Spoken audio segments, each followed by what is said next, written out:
Assembly line यह विनिर्माण की एक ऐसी प्रक्रिया है जिसमें उत्पाद पर लगने वाले पार्ट्स को एक पूर्व निर्धारित क्रम में लगा दिया जाता है।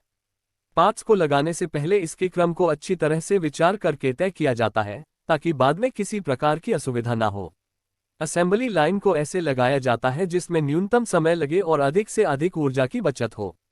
उत्पाद को उत्पादित करने के लिए जब से स्वचालन आ गया है, तब से स्वचालित प्रवाह लाइनों का उपयोग अधिक किया जाने लगा है। असेंबली लाइन लगाने के लिए निम्नलिखित बिंदुओं पर विचार किया जाता है। उत्पादन प्रक्रम में कौन कौन से प्रक्रम किए जा रहे हैं।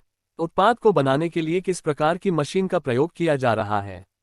मशीनों में कौन कौन से टूल इस्तेमाल किए जा रहे हैं।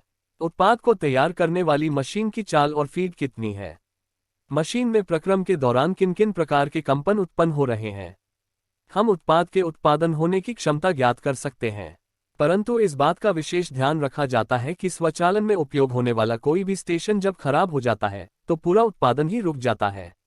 इसलिए कार्य स्टेशन का रखरखाव अधिक करना चाहिए। अगर उत्पादन पूरी तरह से रुक जाता है तो स्वचालन की प्रवाह रेखा बाधित हो जाती है। इन सभी कमियों को दूर करने के लिए बफर स्टोरेज का उपयोग किया जाता है। स्वचालित प्रवाह रेखा की दक्षता और कुशलता का माप करने के लिए निम्न पदों का अध्ययन किया जाता है। औसत उत्पादन दर, फ्लो लाइन की लागत, फ्लो लाइन की दक्षता एवं उपयोगिता। उम्मीद है आपको वीडियो पसंद आई हो तो वीडियो को लाइक और सब्सक्राइब जरूर करें।